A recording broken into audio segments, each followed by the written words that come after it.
If you don't play by your own rules, you're playing to lose. For example, when I started this game, in my head, I had already won, so the outcome technically is meaningless. How's it going, boys? Today, on Standard, we are playing a Dimir Zombie deck, and there is a lot to unpack about this deck. But first and foremost, I would like to say that aesthetically and fictionally, this deck feels absolutely amazing. It does everything you would expect zombies to do. They swarm, they're hard to get rid of, there's many of them and you get overwhelmed, and there's a couple of bosses in there, and so on and so on. Aesthetically, it's amazing. Feels pretty good. But there are a lot of minuses. So I'm going to be going pretty seriously over the zombie deck, because the zombie deck was the first thing I wanted to do when this new standard rotation came into play. So I have a lot to talk about it, because I did not make this deck. Well, I did make this deck. But I did not make this deck on the first day as I wanted to. I felt it was not there, and there were too many things not working in tandem how they should be. Because a zombie deck is honestly pretty hard. You would think a zombie deck is aggro and win early game, especially considering our average is 2.1, and we have only 22 lands.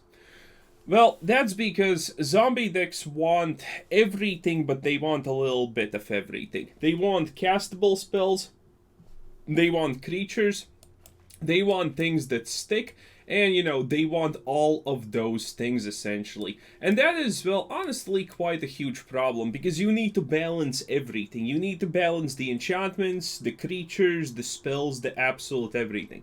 One of the cool things I found is that Lolth Spider Queen is absolutely amazing on this deck, and honestly, without her, this deck would probably not even be viable in standard in any shape, way, or fashion.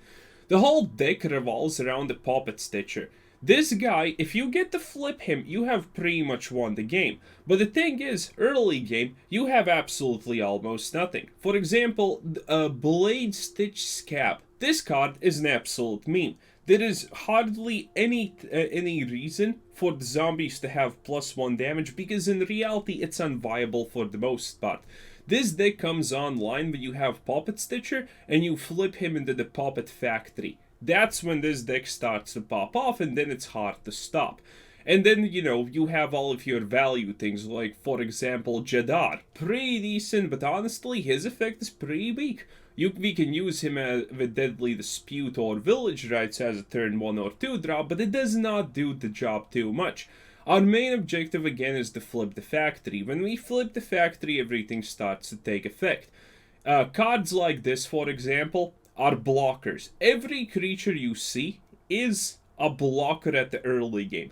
Your whole game objective is to survive the first 3 or 4 turns, get this guy, flip him, and then win the game, because your creatures are extremely valuable. Lolth also synergizes with Poppet Stitchers, because her 2/1s become 3/3s, and that is extremely powerful. You got this bad boy out, Rotten Reunion suddenly becomes a 3-mana 6/6. And, well, that's strong. Champion of Parish. This card seems extremely good because it's seemingly aggro, and it's amazing because everything's a zombie, right? Barely usable. In reality, this is like baiting out removal and things like that in the deck. Again, this deck is convoluted, to say the least, most of the time. I have one Narfi Betrayed King. You could honestly remove him, not a big deal, and maybe add one more Ghoulish Procession. When you get Ghoulish Procession out, it's pretty good. It starts to become pretty good, especially with Poppet Stitcher flipped into a factory. Everything revolves around this card and just surviving until the point that you have this card. After that, you can win.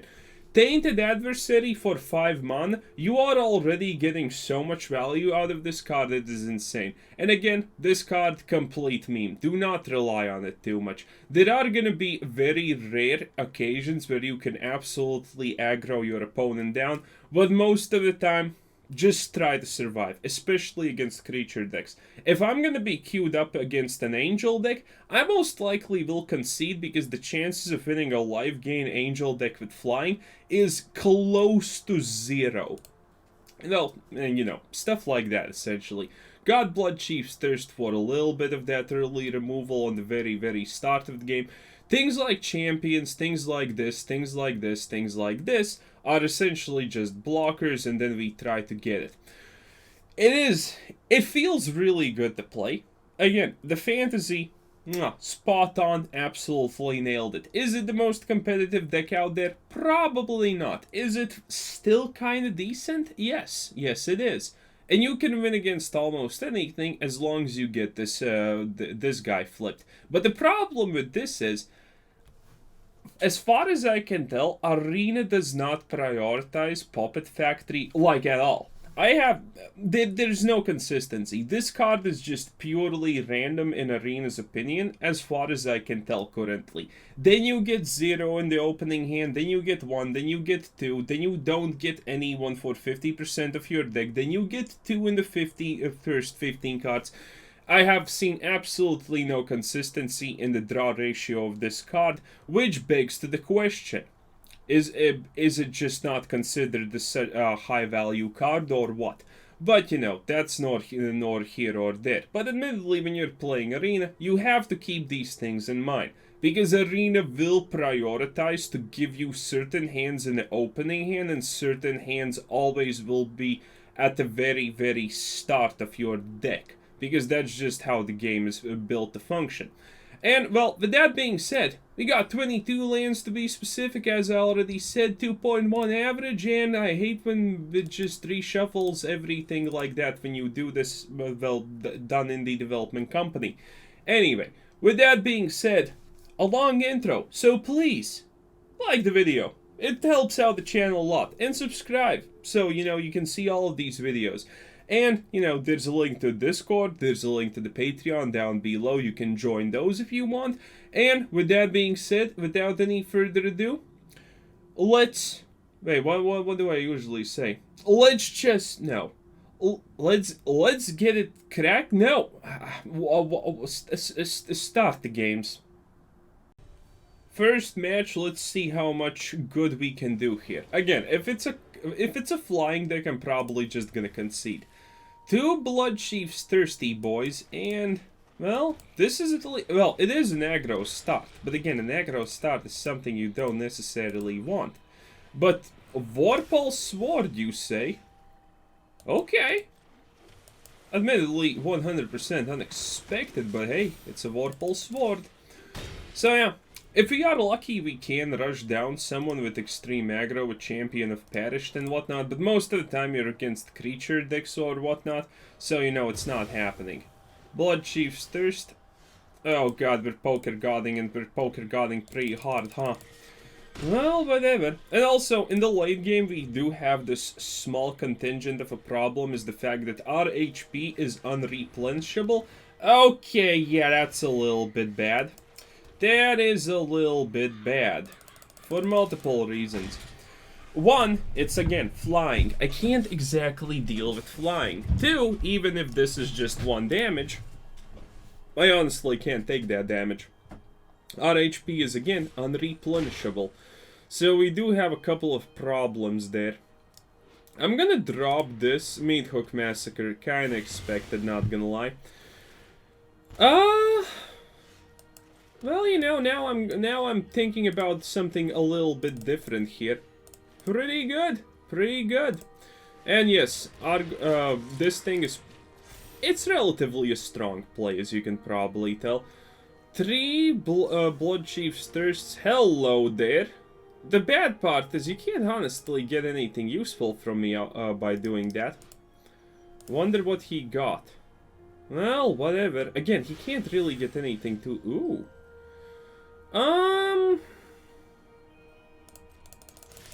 Okay, if he does not remove everything here, I will just double cast this, and I think we win. Well, we 100% win if he doesn't remove every... Oh ho ho ho! Oh solo! That is not the play. Yeah. Well, again, does anyone care? Also, by the way, I'm getting rid of that because it looks annoying. So there you kind of have it, my good friend. So yeah, double cast that, and I think I win, right? No? Well, I will just Bloodchief stir. So this is pretty lucky. I'm not gonna lie. This is pretty lucky. And also using Omen right there, I'm not gonna lie. That's pretty cheek. That is pretty cheek. Opponent loses 1 life. I will say, I'm pretty lucky that we won this so easily. That was 100% one of the more rare occurrences. You usually never rush down anyone. Again, you can, but most of the time you flat out won't. Opponent goes first. I do have... well, I have absolutely nothing, honestly. I do have Village Rites and Deadly this. And I could potentially use Rotting Reunion, but we're gonna just have to see how it happens. The bad part that we have so many things that want to combo is if we get nothing that combos, well, you're kind of in a pinch. Also, yeah, I'm not using this, by the way, if you had not noticed just yet. It's a good card, but I feel it's a little bit redundant to a degree. So, there you kind of have it. Hello there, Lucas Patrizi. Wait, Lucas Patricio. Was there not a Patreon named Lucas? There was 100% a Lucas, but was the surname Patricio? I don't remember that one. Anyway, at least this is a good start, even if he ditches this with Vanishing Verse. Wait, how much did he mulligan right there? 1 million? Okay. Let's see. Not a land. That's kind of disappointing. Okay, let's do this. Ah, let's use full control because I never try hard enough. Oh, he's defending. What will he choose? Ah, creates treasure token. Who would have predicted, huh? Okay, make this. Oh my god, Poker God to the limit. And turn. Do I ditch that? Nah, ditching Reunion probably is the best currently. Not having a land kinda is really bad. Really bad! Okay, we got a land, suddenly. It's really good. So, drop this. So, anytime he does something, I'm at least guaranteed to get some form of value. Also, by the way, when this comes into field, you may pay. Which means this has terrific synergy with late game cards. How do I want to do this? Okay, do it like this, and... man, he probably will wipe all of this, huh? Let's just wait and see what happens. If he does nothing, I'm just gonna probably cast some... oh.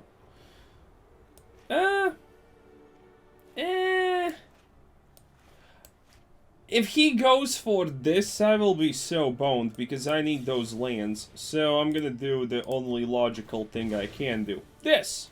Which is not logical, but hey, who's gonna blame me? Okay, that's good. Second Lolth, fourth land. This is not bad. This is not bad. Looks can be deceiving, you know? Not towards women, though. What you look at is what you get. The first thing you see is the appearance, not the personality. So, you know, stop. Oh, he ditches a pirate boy. Oh, that's absolutely fine, probably. Drop one of these. I can't honestly tell, is this guy just... I can't tell what's this guy's playing, honestly.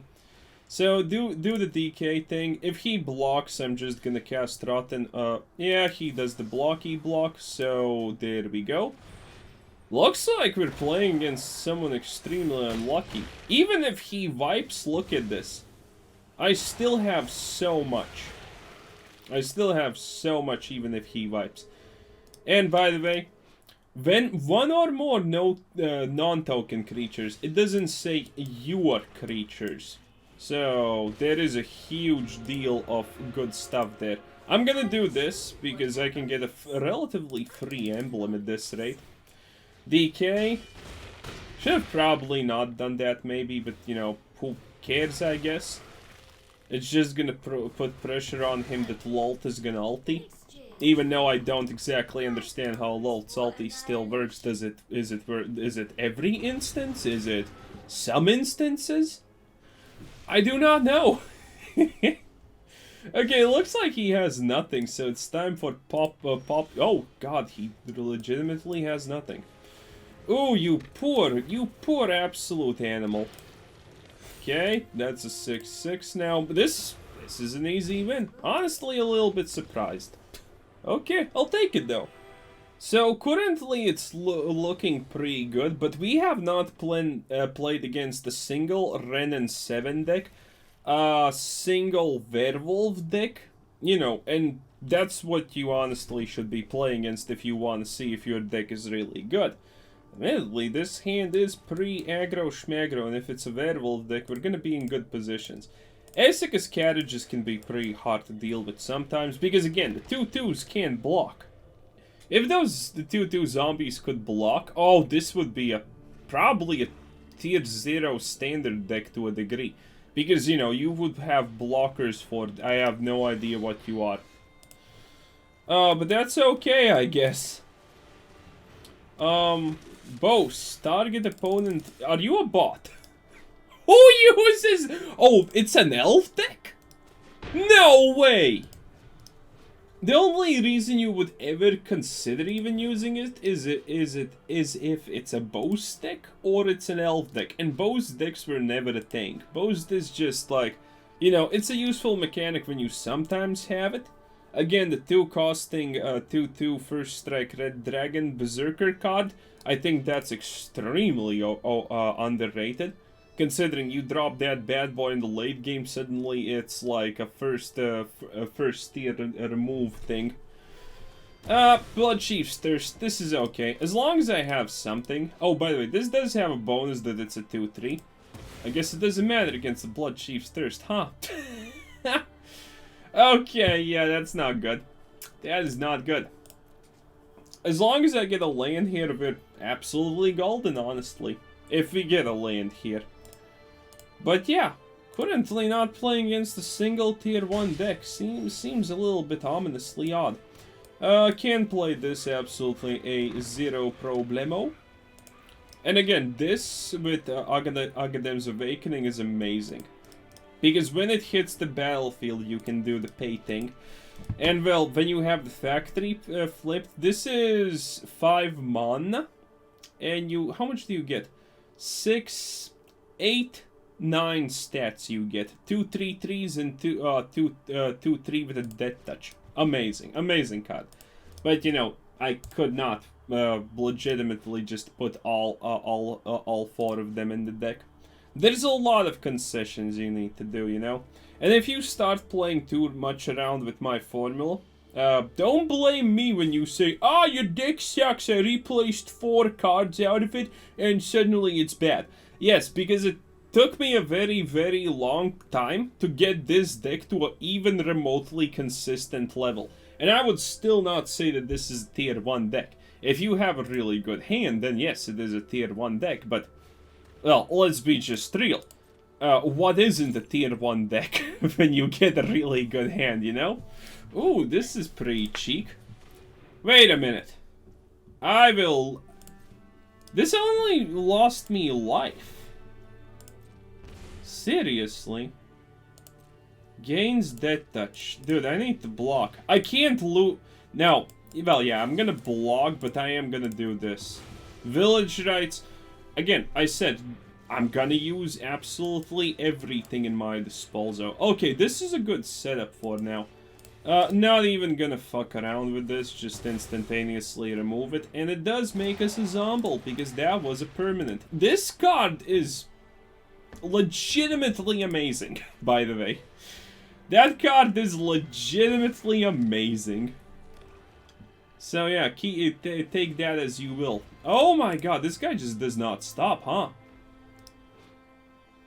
Reaper Talisman. It's really cool art, by the way. I like it a lot. Okay, do this. Ooh, Spider Mommy galore. I'll take it. Oh, baby boo, I'll absolutely 100% take it. So, do I want to create spiderlings? Honestly, I don't want to create spiderlings. I want to draw cards.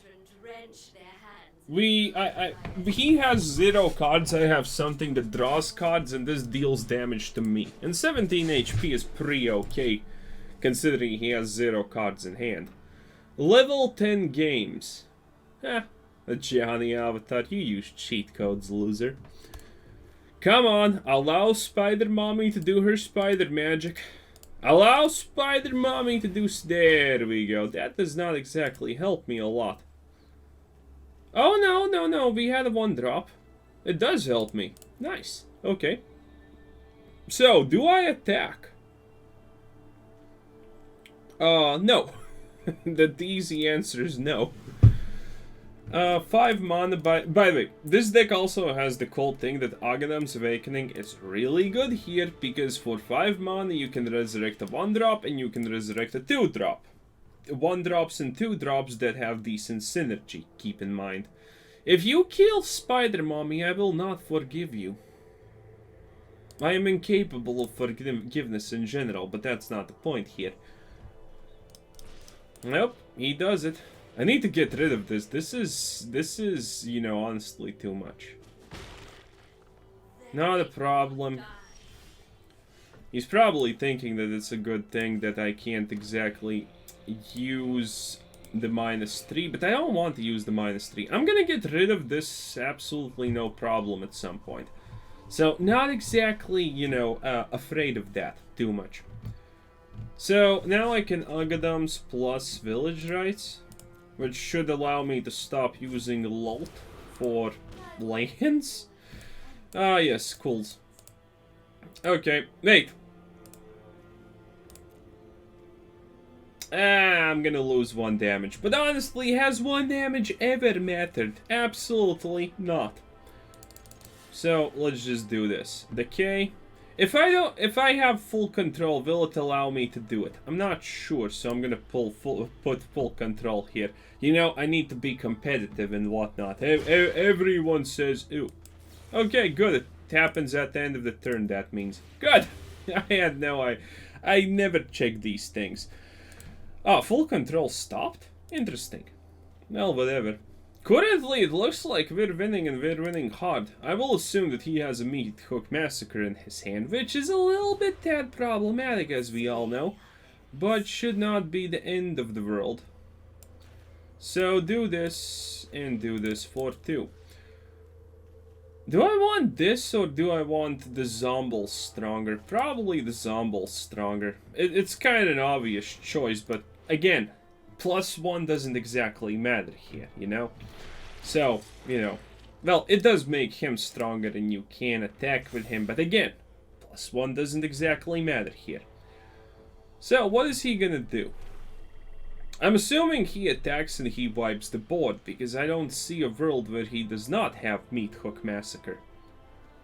And then I'm gonna start creating spider tokens, because you will have Deadly Dispute and all of that good stuff. And again, my HP pool is getting far too low for comfort. I do think this card will be really good in historic zombie decks. It's something, you know, zombie decks currently have 2/3 costs that give Death Touch, Menace, and +1/1. And a 2 cost that gives +1 with a body of 2/3 is pretty decent for zombies. You know, put a little bit of Gates to the Afterlife. A pretty decent zombie deck. Gates to the Afterlife in pretty much any format currently are really good in historic. I have no idea what you just did.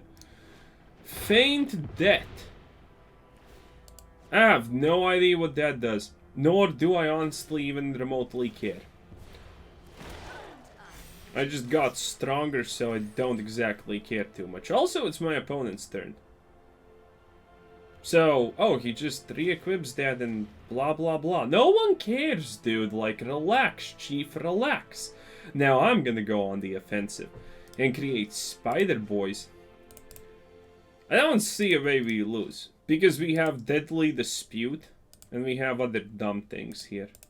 You know, and he has 1 card. Oh, you poor unlucky creature. But if I win this, I'm 2 games away from Mythic. Let me check the calendar. I have, I think, 1 more day until I to get Mythic if I like I fucking care. Do you think you can shackle me by your rules, wizards? I set my own rules! I do not need some kind of filthy, disgusting, degenerate indie development company telling me what I can't and can do. Keep that in mind, you shit company. You think I care about your mythic? No! Absolutely not. If I get it, I get it. But other than that, pathetic. Set your own rules, boys. Do not play. If you don't play by your own rules, you're playing to lose. For example, when I started this game, in my head, I had already won, so the outcome technically is meaningless.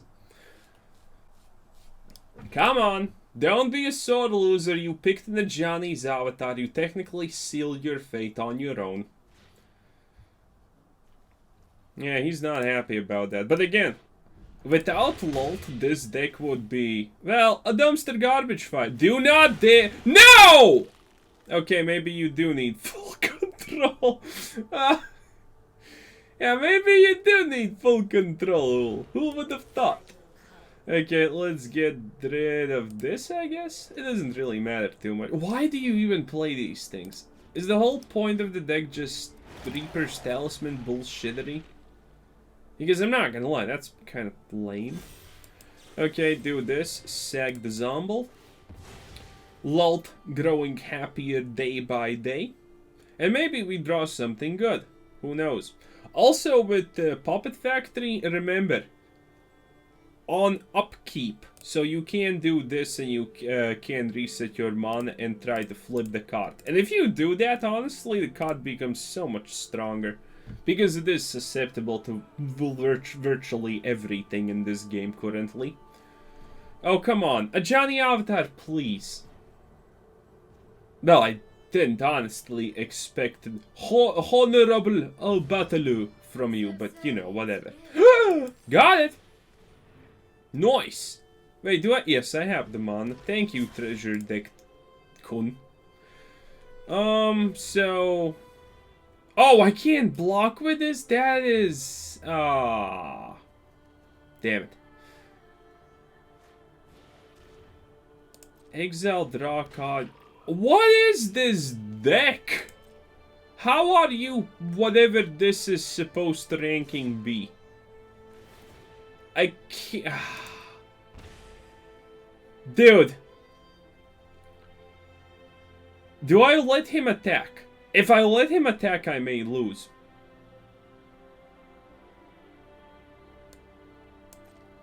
I need to block. As sad as this is, I legitimately need to block. Amazing. Well, at least I can block with this, which is kind of... Wait, does that even matter? Oh, it doesn't, because this will create a Zombie token anyway. Oh, good. Also, for a moment there, I thought that I need to 100% block with that. And, by the way, this will create a spooky skeleton. Well, not really, but it will create a spooky zombie. Ta-da! And this gets stronger. Oh, come! You absolute animal! How dare you? It's fine, though. Lolth's just getting Lolth mommy things done. I can't use her Zero ability now. Dude, that's so beyond annoying, honestly. I should probably wait until this gets in the graveyard, but flipping this is number uno priority most of the time. If I had... Technically, by the way, yes, if we had Meat Hook Massacre in the deck, we 100% could gain life. But the problem with Meat Hook Massacre is, if we put Meat Hook Massacre in the deck, it kind of completely invalidates things like Blade, Sickle, Scab, and so on. And, you know, I don't want to invalidate all the cards, because when you legitimately do that, suddenly you are under the problem, the pretense, that, wait, if I attack with everything, I think I can just kill him. Narfi,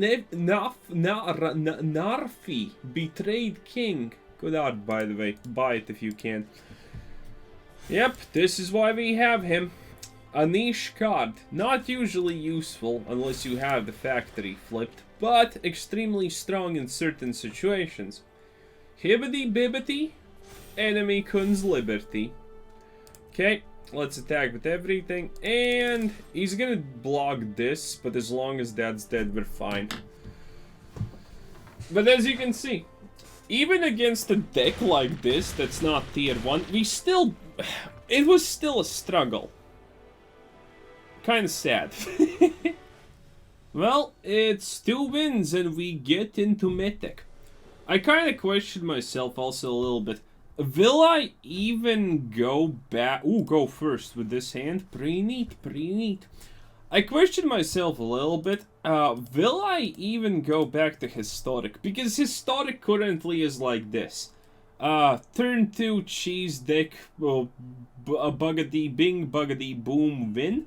Or turn 2 legitimate loss because the enemy had a really good hand.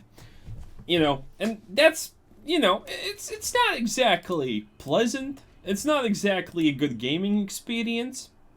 So, you know, I do question that a little bit. What's the deal with this? Well, the good part is there's no 1 removal, so there you go. Okay, so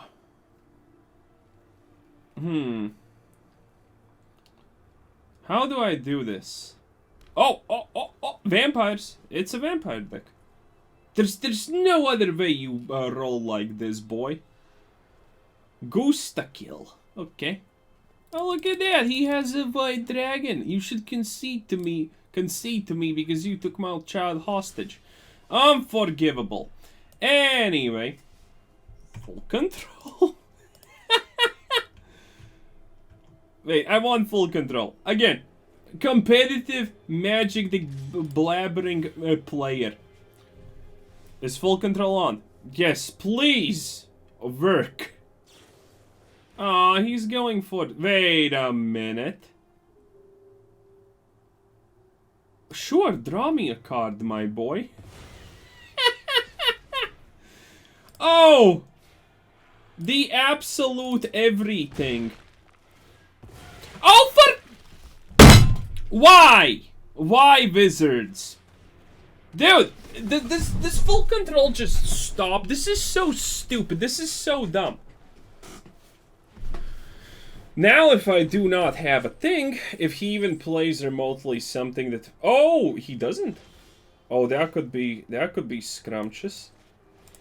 Okay, I don't want to lose because I don't have lands. And this guy currently has 3 lands, I have 0. And this is uncastable. And this cannot stay on the field because it's just too powerful. Oh boy. Deadly Dispute. Okay, Chief, okay. That still means you do have the advantage. This is not useful. This is useful. This is not... Well, this is useful because it's a combination. Village Rites is... 4 lands against 2. Don't cuck me on my last 2 games to glory.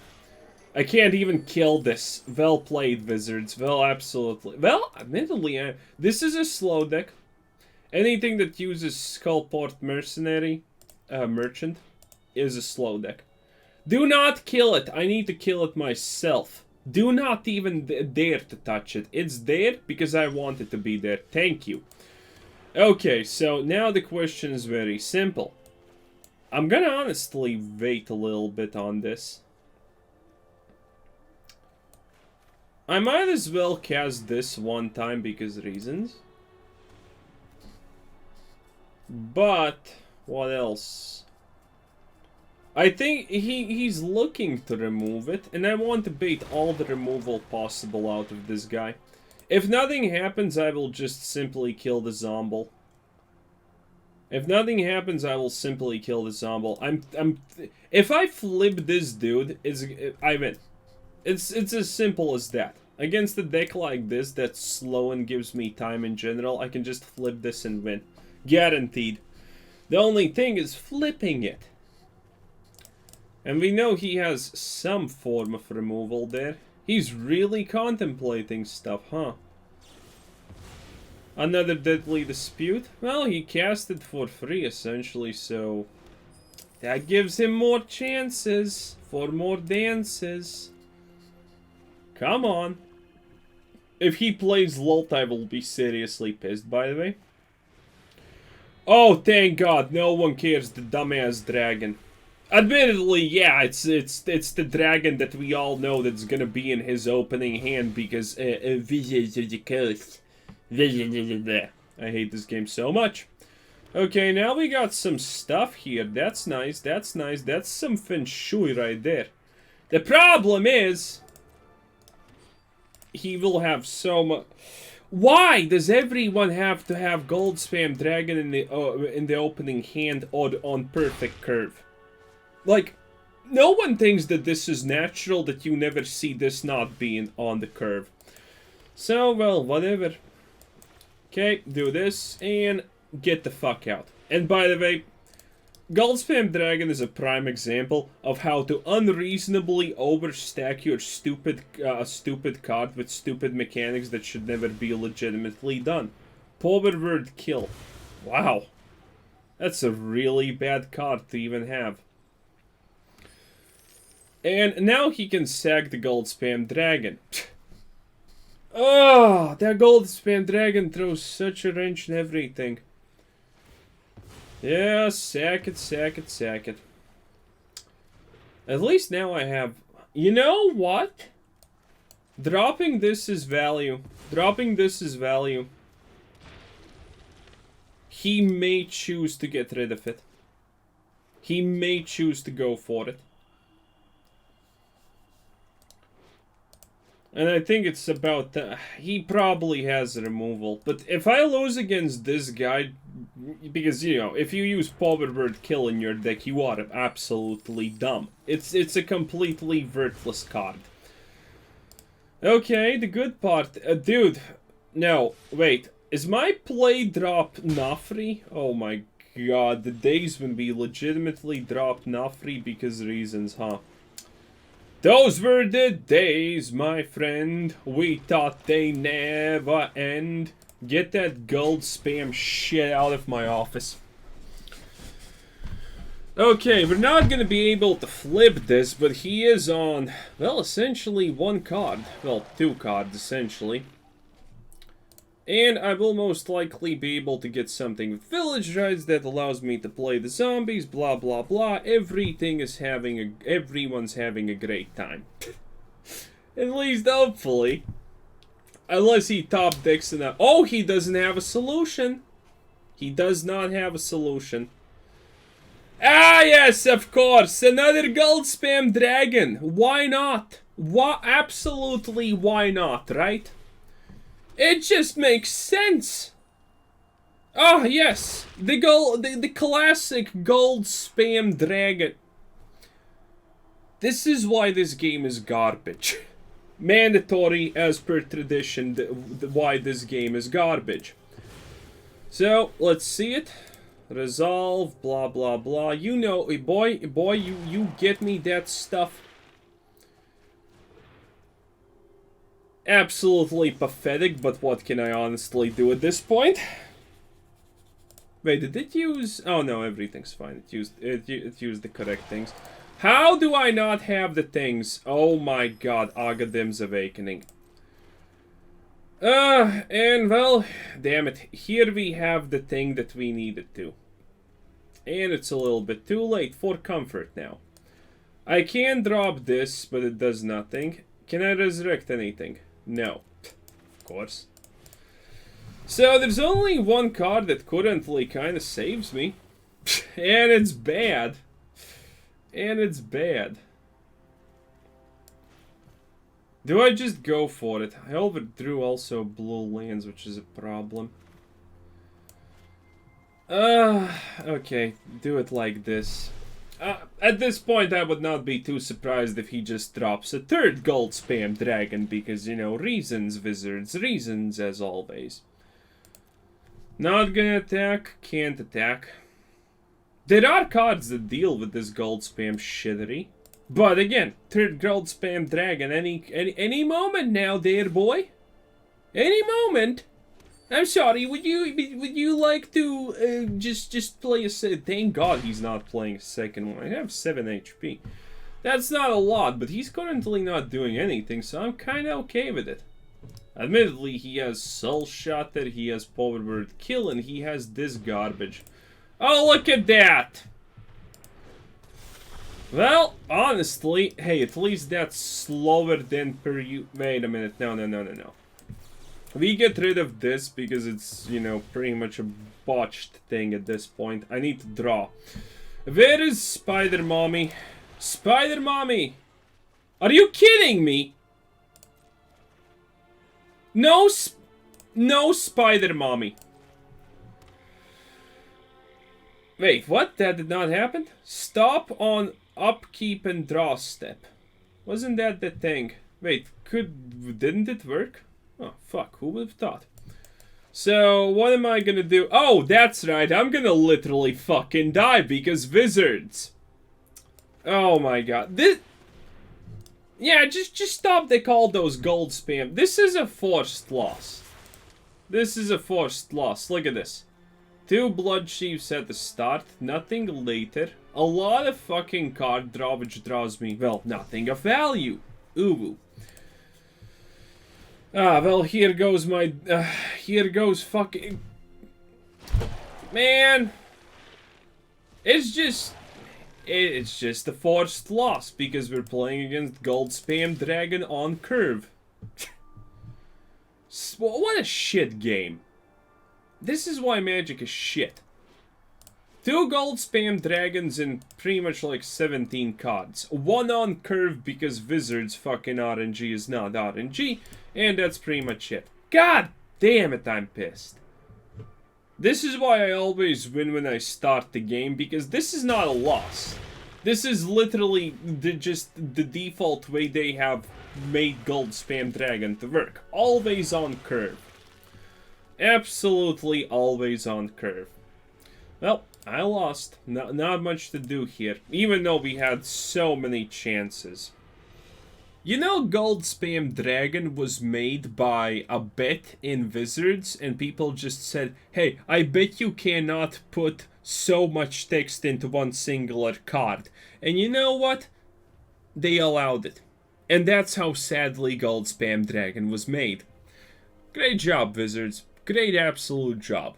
Anyway, this was Quizzer7. Thanks for watching. Subscribe if you haven't already. Like the video. Help a boy out and have a nice day. Bye-bye.